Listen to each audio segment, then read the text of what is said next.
बारिश का समय चल रहा है।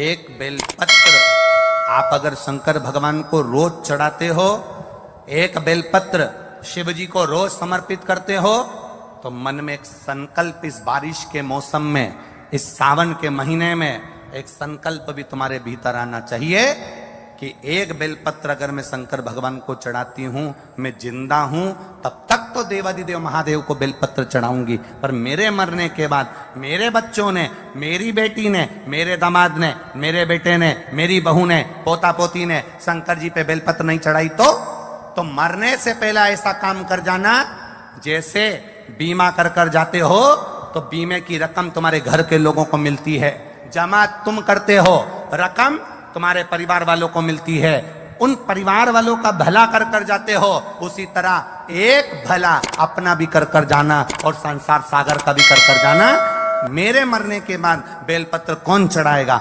इसलिए एक बेलपत्र का पेड़ लगा कर जाना, उस पेड़ की बेलपत्र कोई भी तोड़कर महादेव को चढ़ाएगा, फल तुझे ही मिलेगा। एक बेलपत्र का वृक्ष तुम भी लगा कर जाओ, उस बेलपत्र के पत्ते को कोई तोड़ेगा शंकर पर चढ़ाएगा, फल मुझे मिलेगा। उस बेलपत्र के पत्ते को कोई तोड़ेगा शिव को समर्पित करेगा, उसका फल मुझे मिलेगा। मैं चली भी गई, वृक्ष तो रहेगा, पेड़ तो रहेगा। श्रेष्ठ कर्म कर हर महीने आता।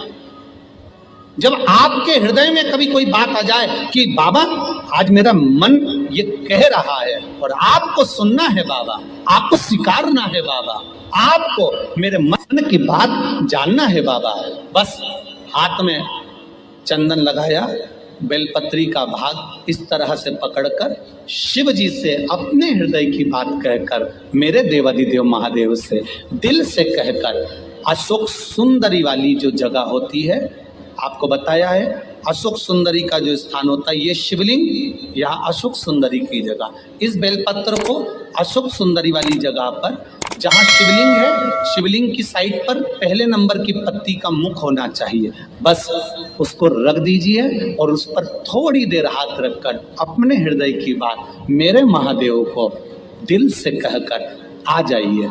अगली सोमवार की अष्टमी या अगला प्रदोष या अगली शिवरात्रि जब आती है, मेरा महादेव आपकी मनोकामना का भाव पूर्ण करता है।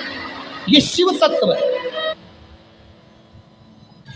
एक बात अपने जीवन में उतार कर रखिएगा, सोमवार की अष्टमी,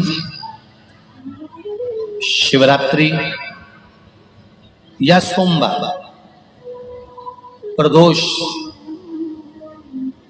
बन सके तुम्हारे पास में शिवालय हो या बेलपत्री का वृक्ष हो,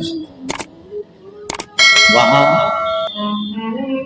दीप दान अवश्य करना चाहिए।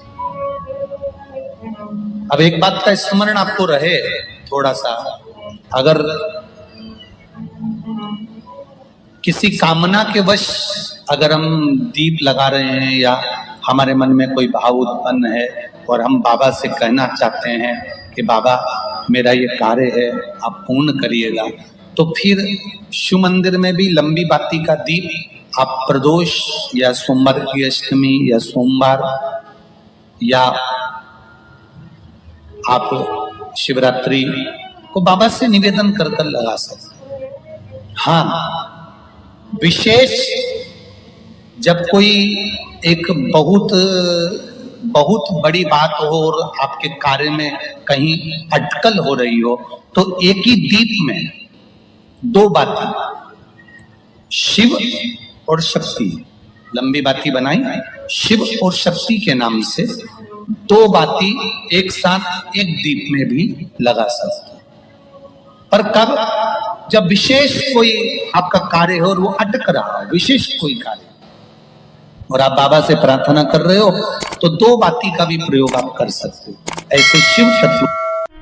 शंकर भगवान को धतूरा कब चढ़ाना चाहिए उसका विशेष ध्यान रखें। जैसे शिवरात्रि है, प्रदोष है, या सोमवार है, या कोई विशेष आपका उत्सव है, तो आप शिव जी को धतूरा चढ़ा सकते हैं।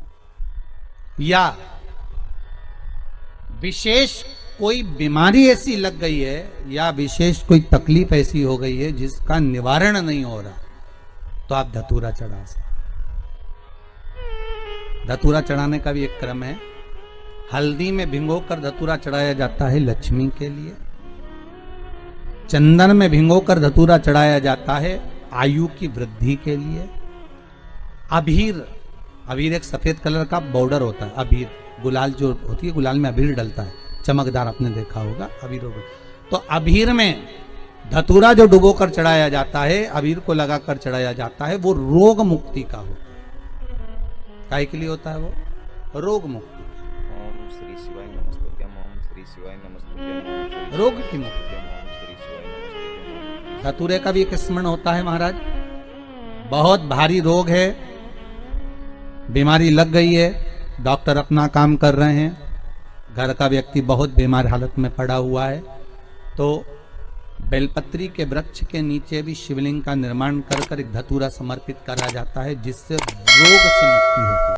उसमें ना तो हल्दी लगाई जाती है, ना चंदन लगाया जाता है, ना अबीर लगाया जाता है, केवल धतूरा चढ़ाया जाता है। जिसके जीवन में हमेशा कांटे ही मिले हैं।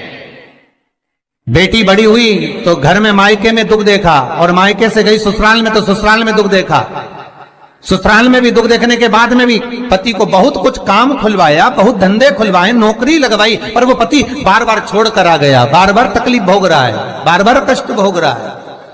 फिर थोड़े दिन काम करता है, थोड़े दिन छूट जाता है, फिर व्यापार में बढ़ता है, फिर छूट जाता है, फिर कोई दुकान खुलवाई, थोड़े दिन अच्छी चली, फिर वापस वहीं घर पर आकर बैठ गया। अर्थात उसके जीवन में वो शूलता चल रही है। तो बाबा देवाधिदेव महादेव कहते हैं, ये 3 घड़ी, 3 पल, 3 नक्षत्र, 3 समय, 3 दिन में जो शूल मुझे समर्पित करता है, उसके जीवन से मैं शूल हटा देता। वो 3 दिन लिखे स्कंद पुराण में।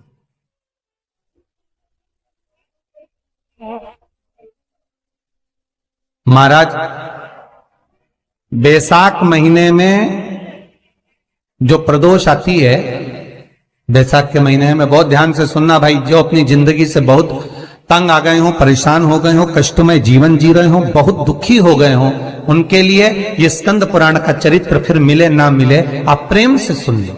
आओ, पहला बैसाख महीने की प्रदोष, चाहे वो शनिचरी प्रदोष हो, चाहे रविवार की हो, सोमवार की हो, मंगल की हो, बुधवार की हो, गुरुवार की हो, शुक्रवार की हो, शनिवार की हो, कोई भी वार की हो, पर बैसाख महीने की प्रदोष, प्रदोष काल में शाम का समय सूर्य डूब रहा हो, बस डूबा ही हो, और उस समय पर सूर्य के डूबन के तुरंत बाद बाबा को धतूरे के साथ में बेलपत्री ना चढ़ाते हुए बेलपत्री के वृक्ष के 7 कांटे बाबा के शिवलिंग पर समर्पित करे जाते हैं महाराज, अपनी जिंदगी में अड़चनों को हटाने के लिए। फिर आप जिस व्यापार में उतरे, जिस व्यवसाय में उतरे, जिस नौकरी में उतरे, आप दिल से करें, आपको तरक्की मिलेगी। आप हार नहीं सकते, नीचे नहीं आ सकते, उन्नति पर ही चढ़ेंगे। एक वैशाख मास की प्रदोष, दूसरा शिवरात्रि के दिन मध्याह्न का समय। महाराज, जो बड़ी शिवरात्रि होती है माघ की, बड़ी शिवरात्रि के अंतर्गत मध्याह्न का समय, दोपहर के ठीक 12 बजे, चाहे फिर वो कोई भी दिन हो महाराज, शिवरात्रि जिस दिन पड़ रही हो,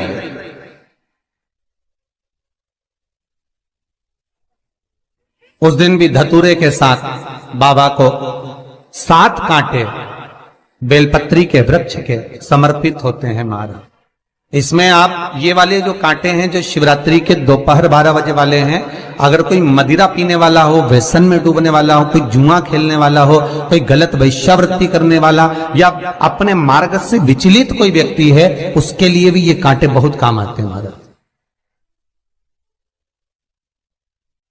दूसरा, पार्वती, तेरे द्वारा तेरे नयन अश्रु से जो प्रगटा हुआ बेल का वृक्ष है, द्वितीय शूल मैं वहां धारण करता, तृतीय शूल, तीसरा शूल, जो वर्णन करा गया महाराज, भगवान श्रावण के महीने में जो भी दूसरा सोमवार पड़े, जो भी पड़े, श्रावण के महीने का जो दूसरा सोमवार होता है, उस दूसरे सोमवार में रात्रि के समय पर, अर्थात शास्त्र अब घड़ी और पल का स्मरण करेंगे तो रात्रि के बजेंगे 10 से 12 बजे, मारे 10 से 12 के बीच में धतूरे के साथ बाबा को शूल समर्पित होता है महाराज। ये भी हमारी बाधाओं को, हमारी तकलीफों को, व्यापार व्यवसाय के लिए, नौकरी सर्विस के लिए, बहुत सारे एग्जाम में आप बैठ लिए, गवर्नमेंट एग्जाम के लिए बैठ लिए, नहीं हो रहा, ये 3 बार मेरे शंकर को बेलपत्री के वृक्ष के शूल समर्पित होते हैं, उसका आनंद पाना और उससे अपने को सुख प्राप्त करना।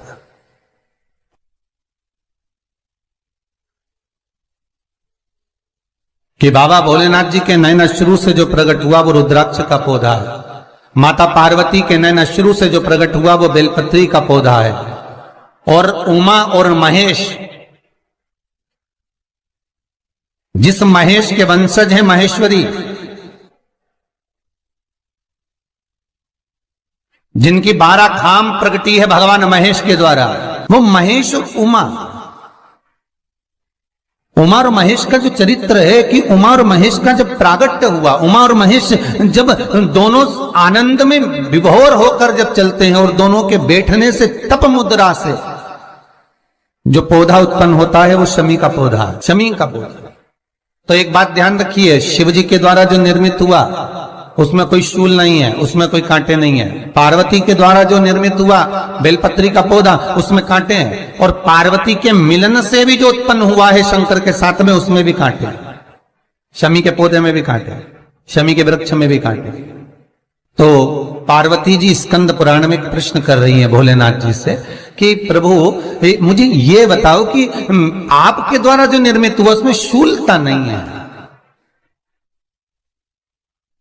पर मेरे द्वारा जो निर्मित हुआ उसमें शूल क्यों आया है, उसमें कांटा क्यों आया है?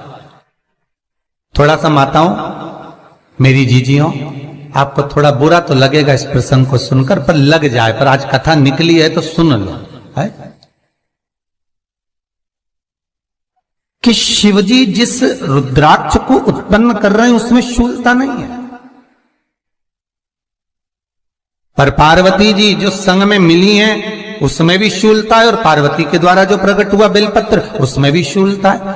तो भगवान महादेव बोलते हैं, पार्वती मैं तुझे कुछ कहूं और कहने पर तुझे तेरे हृदय में कोई बात चुभे, शूल लगे तो मुझे ठीक नहीं लगेगा। नहीं नहीं नहीं, आप कहिए प्रभु, मैं सुनने के लिए तैयार हूं, आप तो बोलो कि कारण क्या है। भगवान कहते हैं, पार्वती बस अंतर इतना है, नारी का जो स्वभाव होता है, स्त्री का जो स्वभाव होता है, उसके हृदय में छोटी छोटी बात के शूल बहुत होते हैं। जेठानी ने ये कह दिया, देवरानी ने ये कह दिया, तुम्हारी मम्मी ये बोल दी, तुम्हारे पापा ने ये कह दिया, तुम्हारी बहनों ने ये कह दिया, तुम्हारे भाई ने ये कह दिया, तुम्हारे रिश्तेदार ने ये बोल दिया। ये नारी के भीतर ये शूलता रहती है। तो पार्वती जी बोली कि जितना तप आपने करा उतना तप मैंने करा, और जितनी साधना आपने करी उतनी साधना मैंने करी, और जितना आराधना दिल से आपने करी उतनी आराधना दिल से मैंने करी, फिर इसमें शूलता कहां से आ गई? भगवान शिव बोले, बस पार्वती बात इतनी सी है कि जब मैं आराधना करने बैठता हूं तो मेरी दृष्टि में सम्मुख में कुछ नहीं होता। जब मैं आराधना करने बैठता हूं तो मेरी दृष्टि में, मेरे सम्मुख में कुछ नहीं होता कि कौन ने क्या करा है, कौन ने क्या बोला है, कौन क्या कर रहा है, उससे मुझे मतलब नहीं होता, उससे मुझे कोई मतलब नहीं। पर पार्वती जब तू आराधना करने भी बैठती है ना, तो तेरी चित्त वृत्ति में कहीं ना कहीं किसी ना किसी रूप में कोई शूल आ ही जाता है। कई माताओं की आदत देखी साहब, भगवान की सेवा करने बैठी है तो भी भीतर थोड़ा सा शूलता भरी हुई है। महाराज बताओ, इतने सारे भगवान इकट्ठे कर लिए, मैंने बोला था बहू से कि वहां रख लेती है, बताओ इतने सारे यहाँ पर लाकर रख दिए हैं, अब इसकी सेवा करना पड़ रही है, अब ये करना पड़ रहा है। प्रसाद लेने के लिए रसोई घर में गई, भगवान का भोग लगाने के लिए, तो उसमें भी शूलता आ गई। इतने घंटों से मैं सामान ढूंढ रही, फ्रिज में मिल ही नहीं रहा, मैंने रखे गई थी, भगवान जाने कहां चले गए। भगवान को वस्त्र पहना रही है तो शूलता है। अलमारी का ड्रॉज खोला, इसमें मैंने सामान रखा था, ना जाने भगवान का श्रृंगार कहां चले गया, कौन ने हाथ लगाया, फिर शूलता आ गई। भोजन करने बैठे तो शूलता है, कोई कार्य के लिए जा रहे हो तो शूलता है। अर्थात कहीं ना कहीं नारी के जीवन में शूलता बनी हुई है। और पार्वती, जब तुम भजन करो, तप करो, साधना करो, भक्ति करो, उसमें शूलता नहीं होना। भोलेनाथ, तो क्या आप मुझे स्वीकार नहीं करेंगे बेलपत्री के रूप में? क्या मुझे स्वीकार नहीं करेंगे शमी पत्र के रूप में? पद्म पुराण, स्कंद पुराण, लिंग पुराण, नर्मदा पुराण और शिव महापुराण, ये सारी पुराणे वर्णन करती है। पार्वती जी का खंड आनंद वर्षत कर रहा है, वर्णन कर रहा है। पार्वती खंड वर्णन कर रहा है, सती खंड वर्णन कर रहा है, उमा संहिता वर्णन कर रही है। क्या आप मेरा ये बेलपत्र का स्वरूप आप धारण नहीं करेंगे? इसमें शूलता, इसलिए भगवान कहते हैं नहीं नहीं, धारण तो करूं। आप लोगों ने भी पढ़ाई करी होगी, हमने भी करी। ऐसा रहता, उसमें नोक रहती है या पेंसिल उसमें भर देते हैं, और उससे ऐसा पेज घुमा घुमा के उसको कस देते हैं, वो ऐसा रखते हैं। कॉपी पर ऐसा रखा जाता, फिर उसको ऐसा घुमाते घुमाते कि नहीं घुमाते? अरे बोलो तो, सबने करा है ना ऐसा, घुमाए, वो घुमाते एक जैसा गोला बन जाता, बिंदु। और जो नोक होती है ना, वहाँ चुभी रहती है और वो एक ही जगह पे रहती है और घूमती जाती है। उसी तरह इस मन को, इस दिल को एक में लगा के रखो, बाकी की सब दुनिया में घूम के आ जाओ। दिल एक में लगा कर बैठ गए, चित्त एक में लगा कर बैठ गए, तो सृष्टि में कहीं पर भी घूम कर आओगे, परमात्मा उस जगह पर हाजिर मिल जाएगा। पर स्थान मत छोड़ना, जगह, चित्त, वृत्ति ना छूटी जाए, भगवान का भजन ना छूटे, उसका स्मरण ना छूटे। ये वस्तुएं, ये सामान, ये सामग्री, ये दौलत, ये सत्ता, सब जाने वाली। जहां बैठे हो उस मन को वहां लगाना। हम तो यहां तक कहते हैं, यहां तक कहते हैं, होटल में जाओ तो दिल होटल में लगा लो, होटल में जाओ तो दिल होटल में लगाओ, खाने में लगाओ, बफेट में जाओ तो बफेट में लगाओ, शादी में जाओ तो थोड़ा रिश्तेदारों में लगाओ, और अगर सत्संग में आओ तो मेरे भोलेनाथ में लगाओ। दिल लगाना ना भूलिएगा। परमात्मा को थोड़ा समय जितना दे रहे हो, 3 घंटा, 2 घंटा, 2.5 घंटा, 1 घंटा, आधा घंटा, जितना हम भगवान को देना उतनी देर